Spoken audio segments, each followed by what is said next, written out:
All right. Well, I think maybe we'll begin even if last few people come in. So I want to talk about two related techniques today.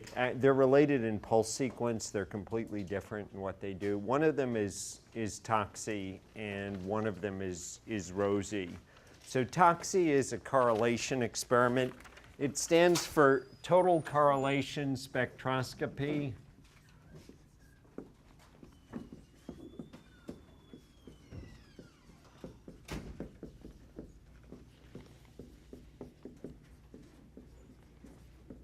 I'll put total in quotes because one doesn't get an infinite number of cross peaks. This technique was co-developed, developed at the same time with another technique that's the same pulse sequence called HOHAHA, which always sounds good at Christmas time. It stands for homonuclear Hartmann-Hahn spectroscopy, and they're the same technique, but TOCSY has taken over. So the idea is that you get cross peaks with all, and again, I'm going to put this in quotes because there are limits, other spins in the spin system.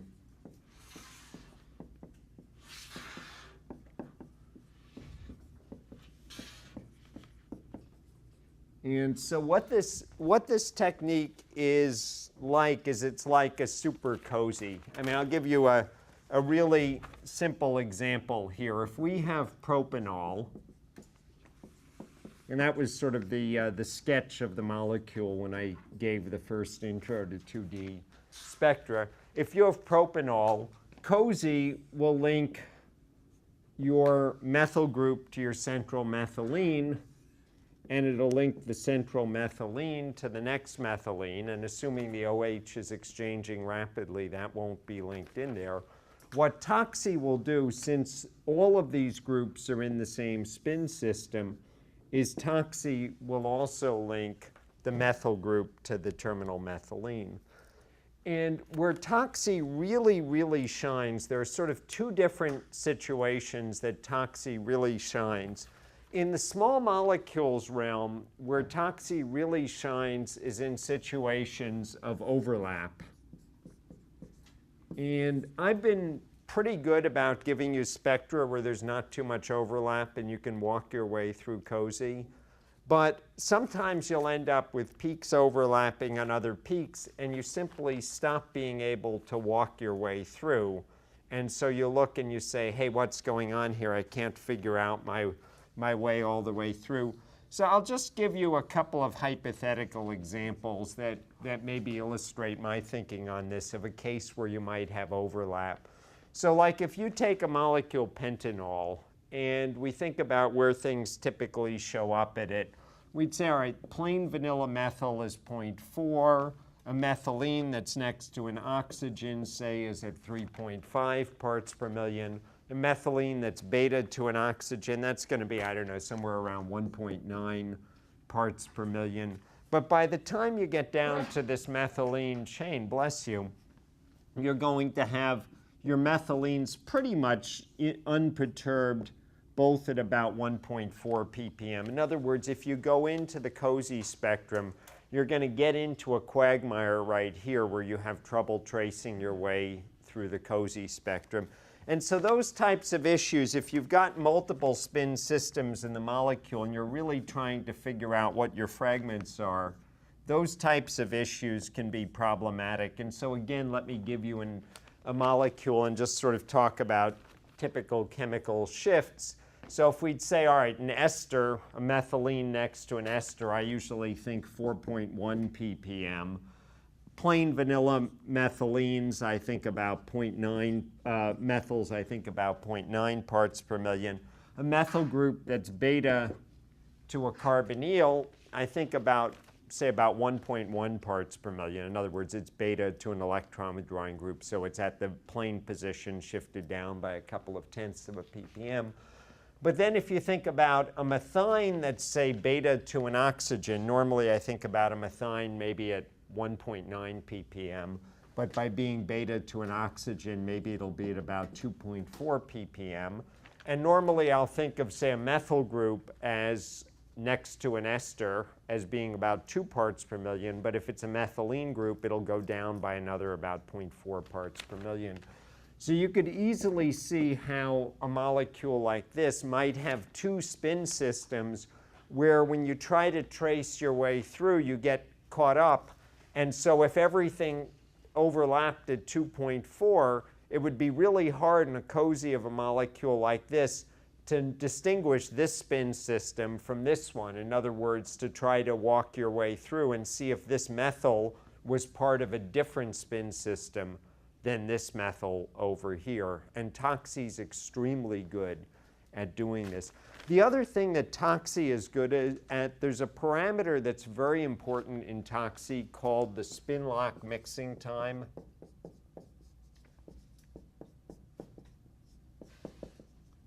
And so when I say all other spins in the spin system, we're typically talking about within a limit, maybe through about 7 bonds. If you vary the spin lock mixing time, and you can use TOCSY as sort of a super cozy experiment, where if you have a very short time, you basically get just 1 jump, just like from here to here. But if you go a little longer, 2 jumps starts to appear. If you go a little longer in your spin lock mixing time, more and more goes. So you can do a series of TOCSY experiments that'll basically walk your way from one spin to the next to the next.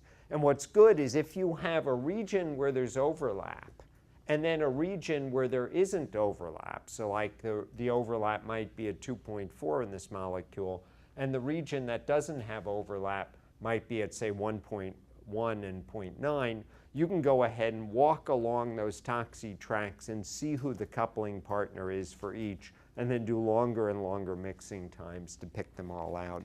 So that's one really good use for TOCSY, is overlap. The other really good use is, I'll call it biopolymers, which sounds like something intimidating, but any sort of molecule that has unit spin systems that are units within it. So there are many types of macrolactams and many types of antibiotic cyclic esters that have unnatural amino acids that have a series of spin systems. I'll just show you some biopolymers. So for example, peptides and proteins. And so if you think about it, each amino acid in a peptide or a protein is its own spin system.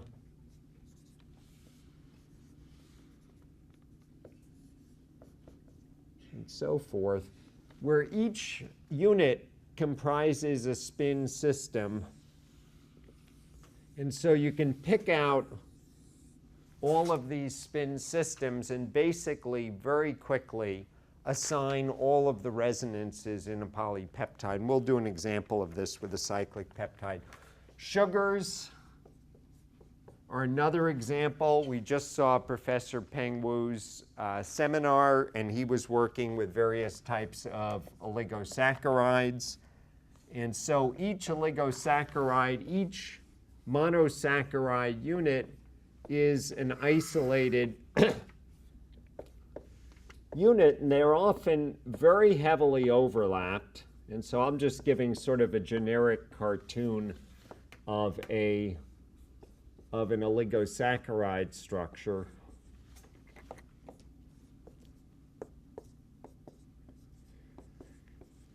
And so each sugar unit is its own spin system. And TOCSY, they're very crowded together. They all end up having similar chemical shifts. And TOCSY really shines at working with oligosaccharides. And the other area that works out very well with TOCSY is nucleic acids, DNA, and RNA, where again the basic unit is sugars and bases, and each sugar is its own little spin system.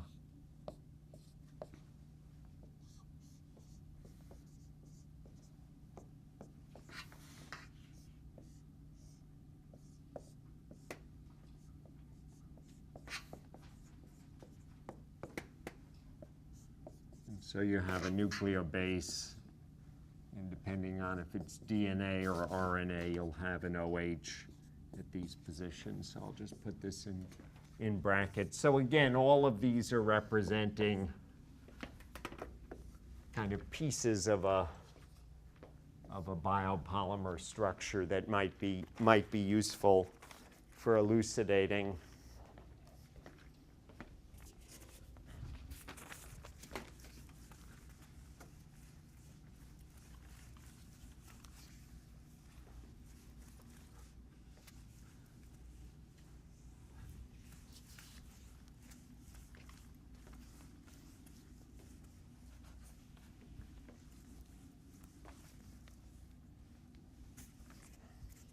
So, as I was hinting at before, one of the limits of TOCSY is it doesn't go on forever.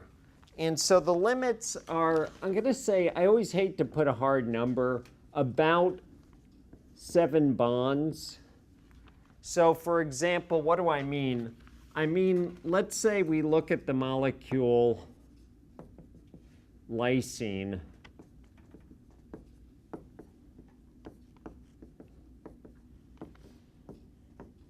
So lysine is an amino acid with a 4-carbon chain.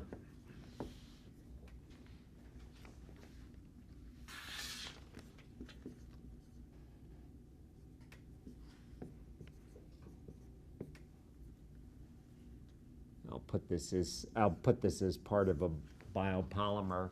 So if you're talking about tracing your way from the epsilon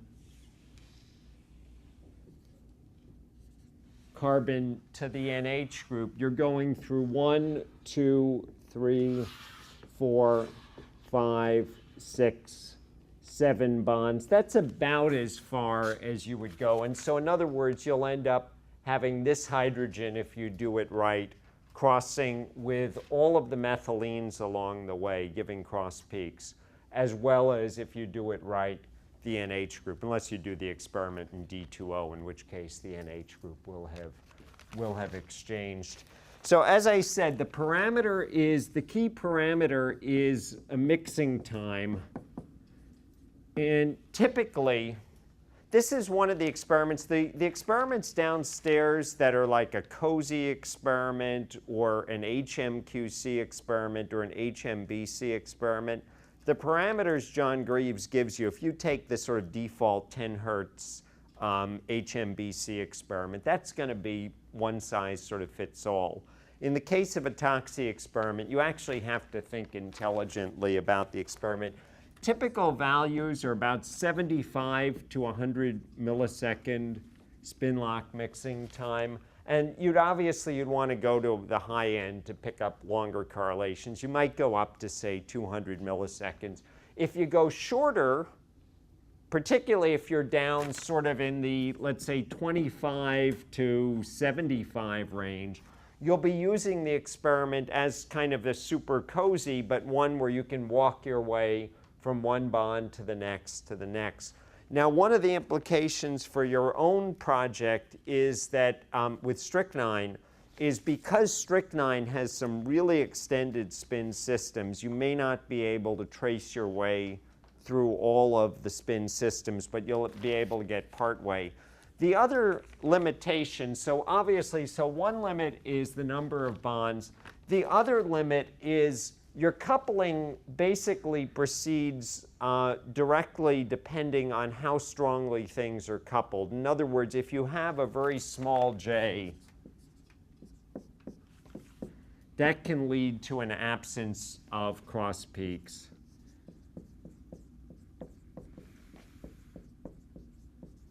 So it's not so much an issue with a flexible chain, but if you come down to strychnine and you're tracing your way through a spin system where one dihedral is close to 90 degrees, so your coupling constant is very small, a hertz or 2 or 0 hertz.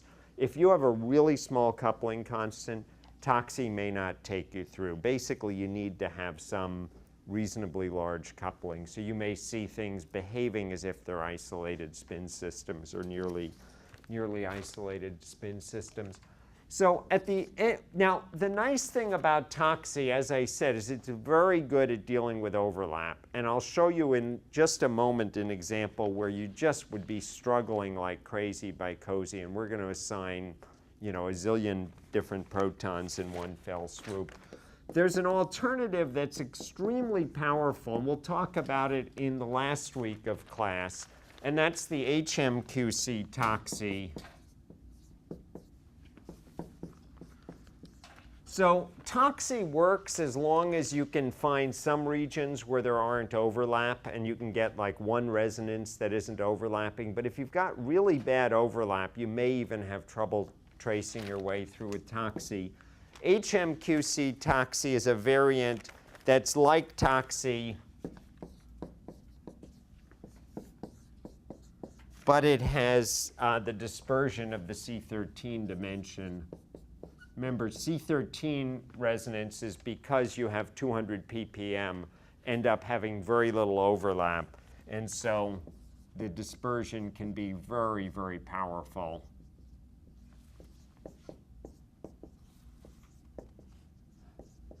That's too much for us to assimilate at this point, so let me just say I'll show you that in the future. All right, what I'd like to do now is to talk about, give us an example of one molecule. We're going to assign every resonance in this molecule.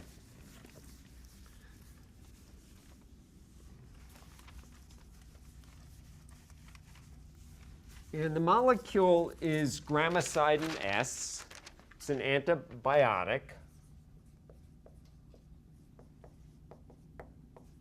And it's a non-ribosomal peptide. What that means is it's not synthesized by the traditional tRNA, DNA, messenger RNA, tRNA mechanism. And its structure consists of 5 amino acids that are repeated twice. And so I'm going to draw the structure of the molecule. And I'll draw it kind of in a stylized fashion because I think that's actually useful for reflecting the conformation of the molecule. So the molecule starts with a proline. And we next continue with a valine.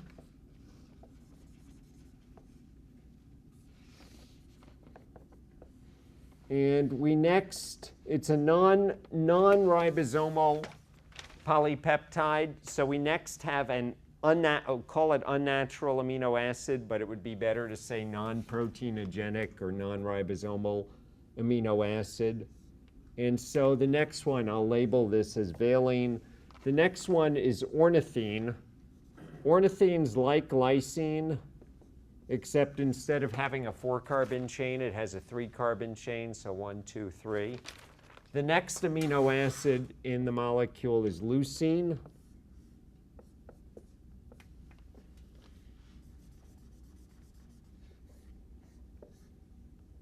And the final amino acid before we repeat ourselves is the unnatural enantiomer of phenylalanine, so that's D-phenylalanine.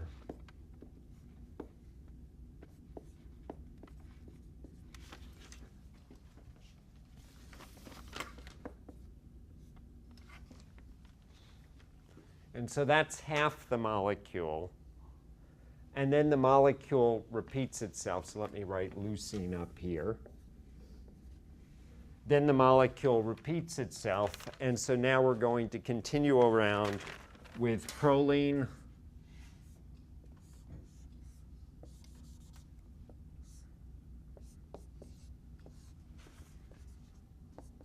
And the next amino acid is valine.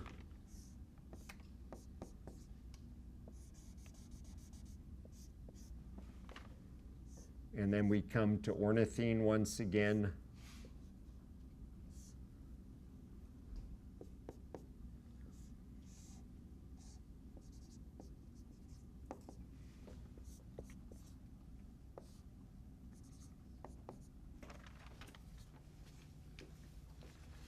And then we come to leucine. Do we need to draw out the second Um, just draw it.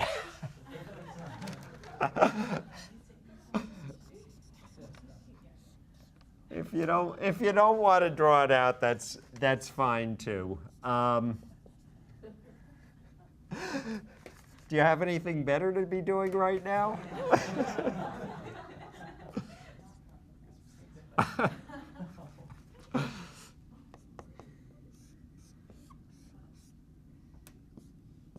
All right. As you can see, there are a lot of different hydrogens in this molecule. And one thing to keep in mind is there's actually some sense to all of this. In other words, you look at a molecule like this and you'd say, oh, well, okay, alpha protons, that's the proton that's directly next to the nitrogen and next to the carbonyl. And you're going to say, oh, wait, that's next to an electron withdrawing group. It's tertiary, and it's alpha to a carbonyl. And so you'd say, oh, okay, well, tertiary brings you downfield next to a carbonyl, shifts you downfield next to an electron withdrawing group, shifts you downfield, and you end up in the 4 to 5 part per million range. Or you look at the beta proton, say in valine, that's 1 over, and you'd say, oh, well, okay, now that's beta to an electron withdrawing group, so that's going to go downfield a little bit. It's tertiary, so that's going to go downfield a little bit. So it's going to be a little downfield of 2 parts per million.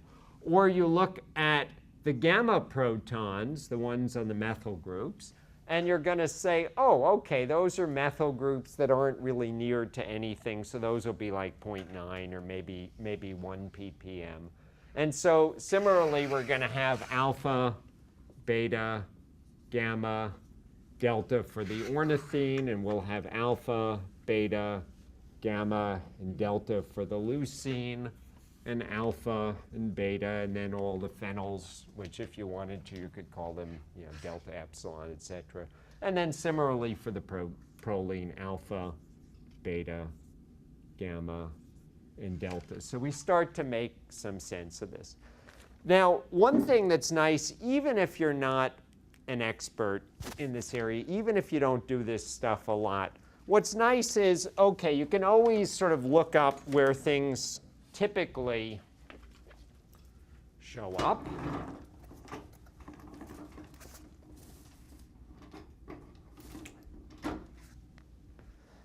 And so I will start with a little handout for you.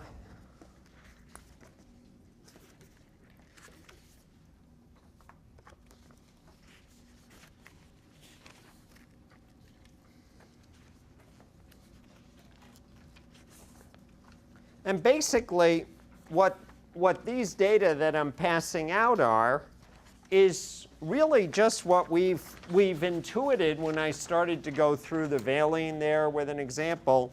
These are just typical chemical shifts of unstructured amino acids in water.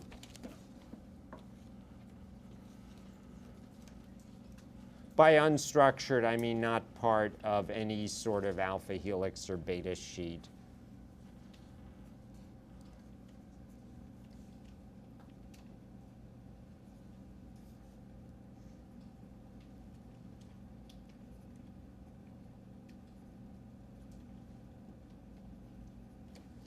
And so pretty much just as I went through and said, hey, we can intuit that your alpha proton on your valine is going to be somewhere in the 4 to 5 parts per million region, and your beta protons are going to be somewhere a little downfield of 2 parts per million, and your gamma protons are going to be somewhere around 0.9 parts per million. You can go ahead and look that up, and you can do the same thing for leucine. And so this basically provides you with good guidance for things you might already really know. I mean, in other words, you look, say, at ornithine, and you'd say, okay, well, where should the delta protons at ornithine show up? Well, you've got this ammonium group next to them. Nitrogen isn't as electron withdrawing. So you'd say, oh, about 3 parts per million. But you could look and say, okay, lysine, where does it say for the epsilon protons on lysine, and you'd say, oh, okay, about 3 parts per million. My intuition is correct. So this can be a nice help. The flip side gives you all 20 of the proteinogenic amino acids, so you don't have to go ahead and know exactly what they are. All right. So we are going to use these to help us assign our resonances, but of course, ultimately, because things will vary, this compound has some structure to it. It happens to adopt a beta sheet structure. Things may not show up at exactly these positions, plus every amino acid's neighbor will shift it around. But you can look and say, okay, where would I expect, say, the beta protons of phenylalanine to show up? And you can say, well, it's a methylene, it's next to a benzene ring, it's beta to a nitrogen. You'd say, oh, somewhere around 3 ppm. Or you could go ahead and say, look, where would I see for phenylalanine? Oh, yeah, I'd see somewhere around 3 parts per million for the beta protons. All right. What I would like to do at this point is for us to look at the actual TOCSY spectrum of gramicidin S.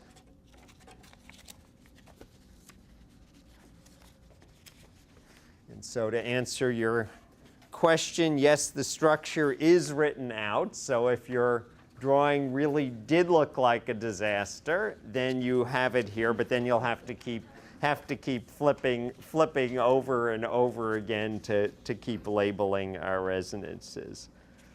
All right, so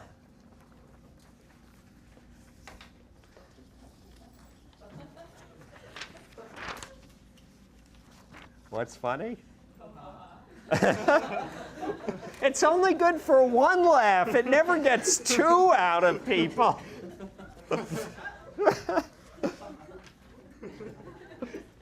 And it's not even Christmas time. All right. So whenever I'm dealing with a heavily overlapping spectrum and I want to help my eyes out, I like to slap a grid on the thing just to help me see things line up. You can also use a ruler, but it's very, very nice and very gentle on your eyes to be able to say trace a cross peak over and then trace the cross peak right up over here. So I like to do that. Because TOCSY is like a super COSY, you basically can trace an entire track off of TOCSY and get everything in a spin system.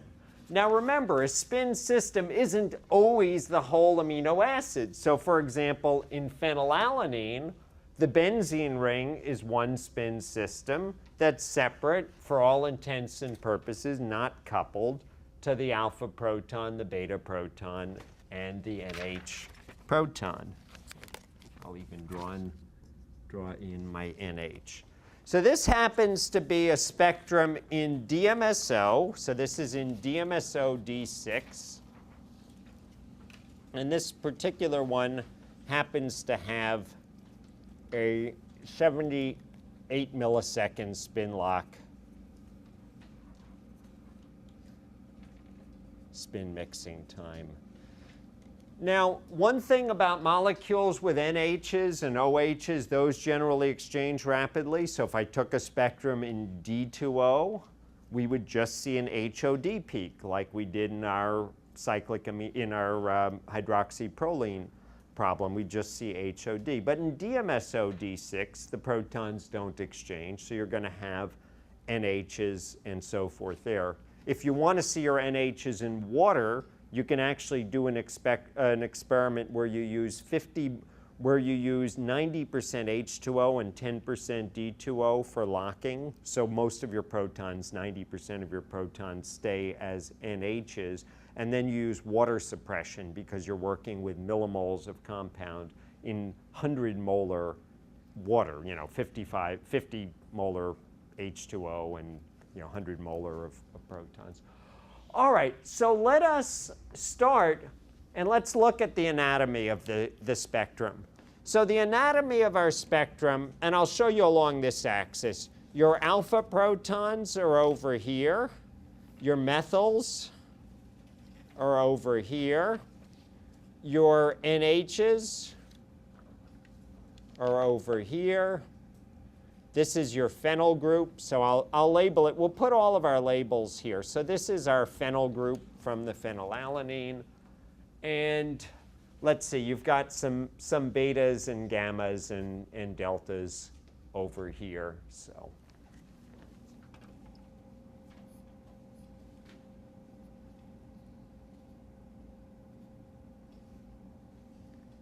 And so that kind of gives us our starting anatomy, right? Our methyls are kind of at the 0.9 ppm range. Your alphas that are directly next to electron withdrawing groups are down here. Your NHs that are attached to nitrogen are over here. All right, what we're going to do now is use TOCSY to assign every resonance. And I want to show you the power of the TOCSY technique. And we'll just take a single track in the TOCSY. So I'll start off of this peak here that's a tight little doublet. And I'll draw a line just to help my eye trace along. And you look and you say, OK, so what sort of residue has an alpha proton and a couple of protons at about 3 parts per million? Is it the valine? What does the valine have in its spin system? Oh, three protons. And what types of protons do we get in the valine? In terms of what residues, what do you have in valine that you don't have in, say, ornithine or phenylalanine or proline? Methyl. So we would expect cross peaks somewhere up here. So it's not a valine, it's not a leucine. So we have alpha protons and one other sort of proton in that residue. So what is that residue? And those protons are right around 3 parts per million.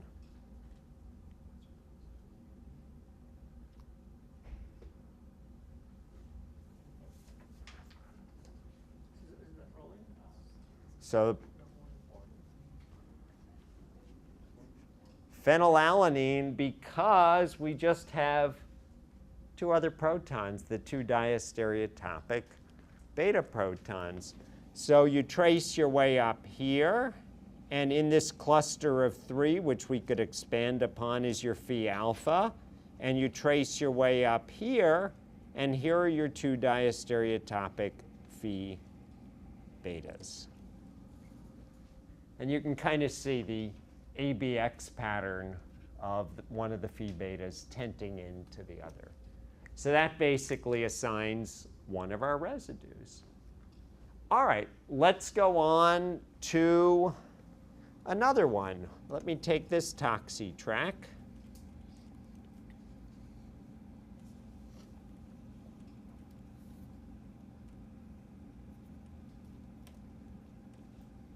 So I'm going to label this guy as well. He's our phi NH. So we are going to assign all the resonances here. So let me take this next TOCSY track.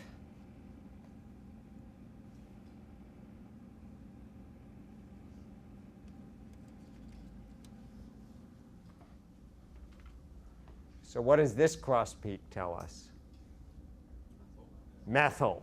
So this is valine or leucine. And what did I say about the gamma proton, the beta protons of valine?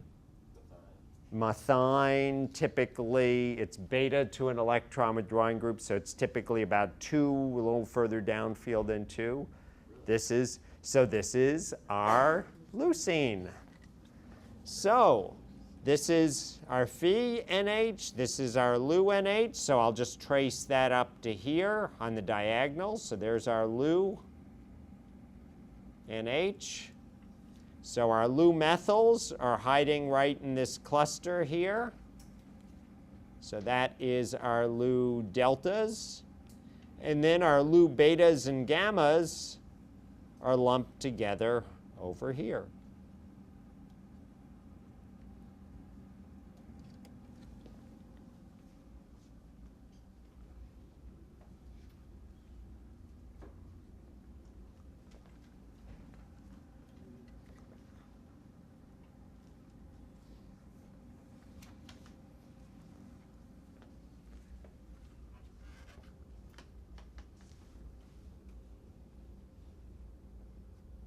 Where's our valine hiding?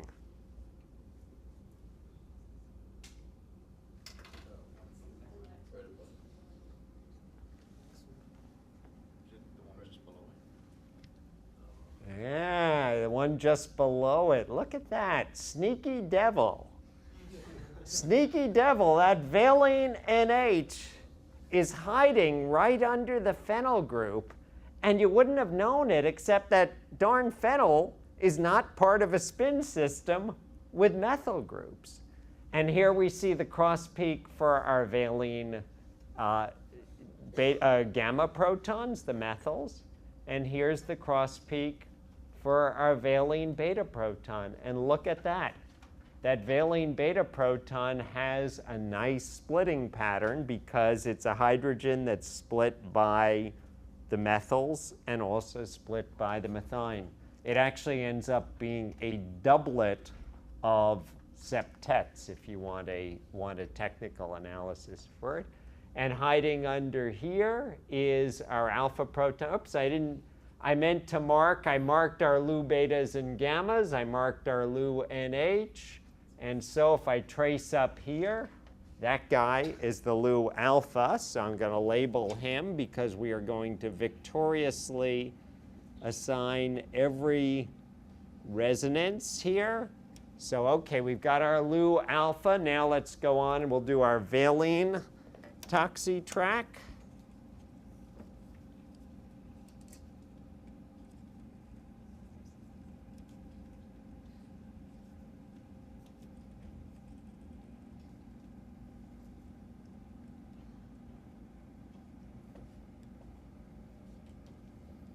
So sneakily hiding under here is our Val NH. Underneath this group here is our Val alpha, right close to the phenylalanine alpha. Here's our Val beta.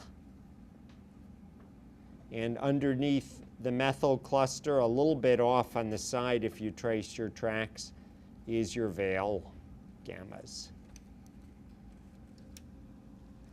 All right, so we've got our Val, and this is our phenyl.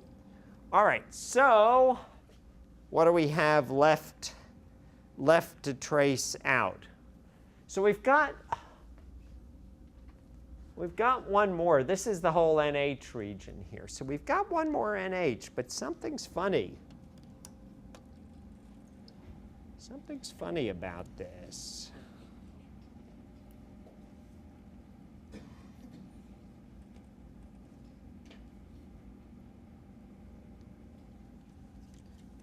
What's left for NH? Ornithine. Proline doesn't have an NH. It's the one amino acid that doesn't have an NH. So this has to be ornithine. And yet you look at this guy and you say, wait a second. Okay, so we've got our alpha here.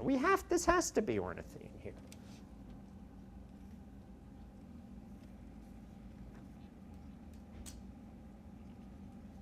We've got our alpha. That's the alpha over here.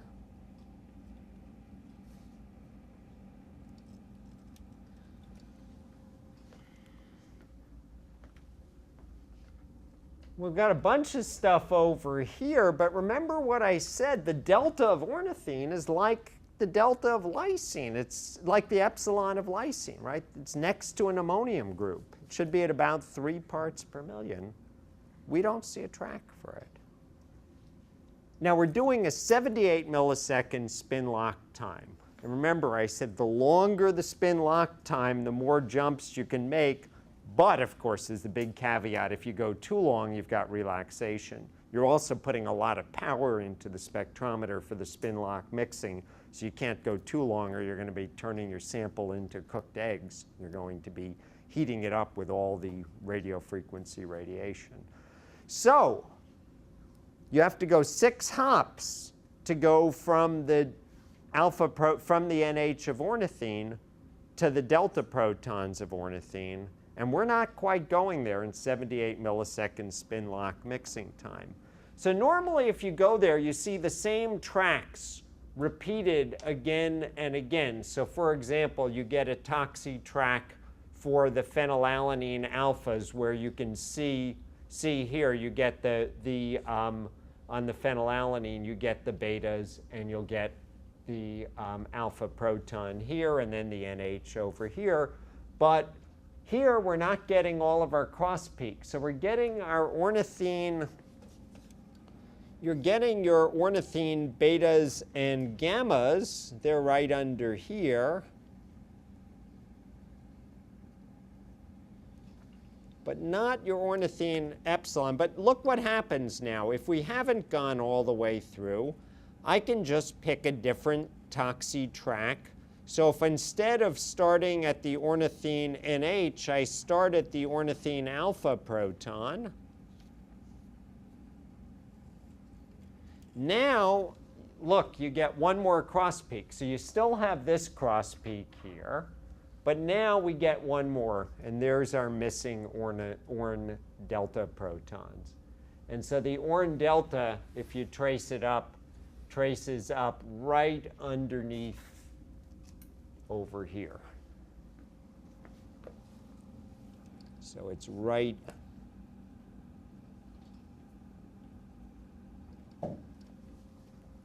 over there. All right, we have only one residue left to assign at this point. All we have left to assign is our proline. This, by the way, is our ammonium, so this is our NH3+. And so all I need to do is pick an unclaimed residue and work my way through. So we haven't claimed this guy yet, right? He kind of stands out. And he's got to be something associated with the proline. He's too far upfield to be a proline alpha proton. So he's our proline delta proton, right? Alpha, beta, gamma, delta. So there we'll start with our proline delta proton. And I'll just draw my TOCSY track.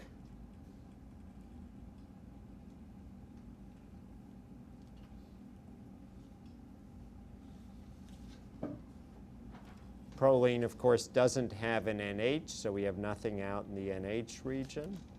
And I can just trace all of my cross peaks. So we have our proline delta over here, and then I can trace these guys up here. So here's my proline alpha. It's lumped right under here. Looks like it's a little bit downfield, so it's that guy right at the edge. There's our pro alpha. There's our pro delta right over there. I'll just, whoops. And then these guys over here are our proline betas and gammas. So I can just trace them right up. And it's basically one of them's lumped under our water peak, and then one of them's over here.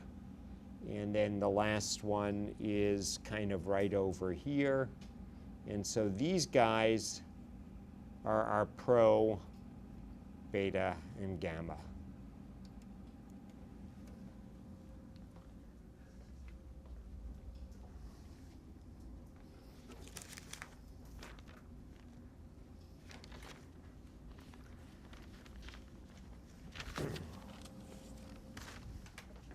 And so the point in this is, in very short order, we've gone ahead and been able to get all of our resonance assignments for, I don't even know how many different protons, but buncho different protons.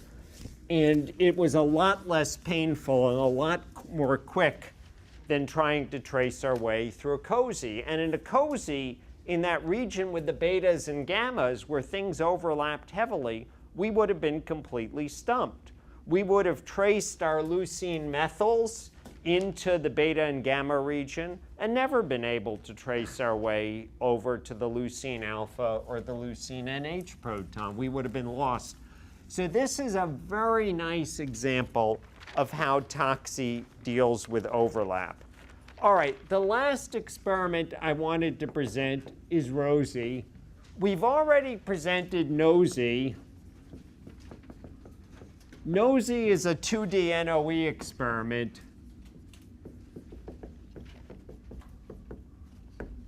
The big problem with NOSY is that you go from having positive NOEs to having negative NOEs as you go from small molecules to very big molecules.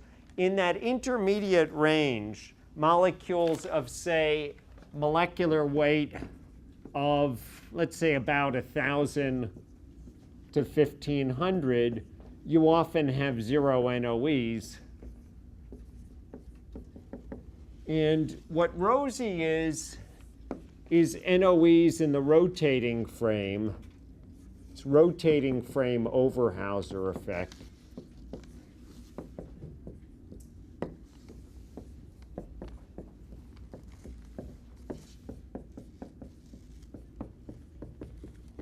So it's basically like NOSY, but for intermediate weight.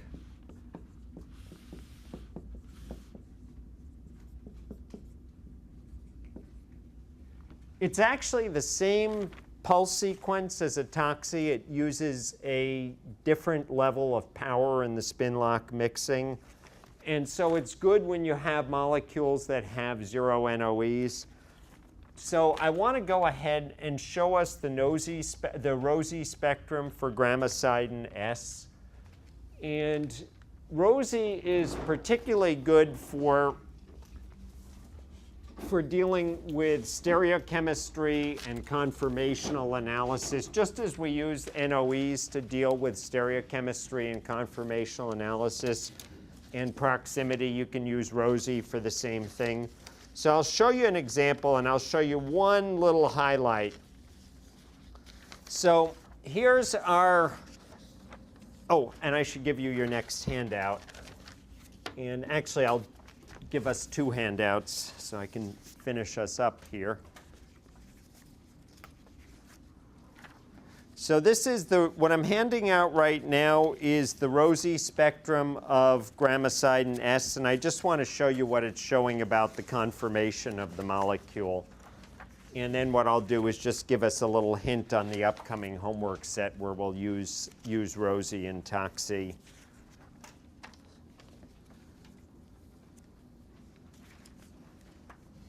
I'm going to grab a few more of these. If there aren't enough, sweep them over. I made enough of these. All right, I've actually drawn the molecule. I've drawn grammacidin S in a realistic conformation. It's actually this extended conformation. And what's cool about this extended beta strand conformation is you can basically trace your way from residue to residue. So each of your alpha protons are pointing, basically your side chain is pointing out of the blackboard and back into your blackboard. The hydrogen here is pointing like this. The hydrogen here is pointing like this. The alpha hydrogen here is pointing like this, while the valine side chain is pointing out. And so what this ends up doing is it puts the inter-residue distance as very short, and actually gives you a much further intra-residue NH alpha distance. So let me show you how this manifests itself in the Rosie spectrum of the molecule. So this region here, and of course this region here, is the cross peaks between the NHs and the alphas, right? Because we've got our NHs here in the 8 ppm range and the alphas in the 4 to 5 ppm range. So we've just blown this up over here. This is actually from Nakanishi's book, so Nakanishi blew this up. So let's go ahead and look at, say, this cross peak here. This is a cross peak between phenylalanine NH and Lu alpha. And you notice that that cross peak is very, very strong, right? Here's our Phi NH, here's our Lu alpha. And then if you look at the other cross peak off of the NH, it's much weaker. This one here is our Lu NH, Lu alpha. This is our, our Phi alpha, Phi NH to Phi alpha. It's much weaker because they're not staring each other in the face. We see that same behavior over here. This one here is our Lu NH to Orn alpha. And again, these guys are staring each other in the face. Here's the Lu NH, here's the Orn alpha. And you'll notice the cross peak with the Lu NH and the Lu alpha is much weaker. Remember, NOE cross peaks vary as distance to the inverse sixth. So if you have two hydrogens that are close to each other, like 2.5 angstroms, you get a much stronger NOE than if you have hydrogens a little further apart, like 3.5 angstroms. Remember that table I put up of relative intensities, where it was like a 10-fold difference in intensity of NOEs. Finally, here you have the Orn NH to Val alpha.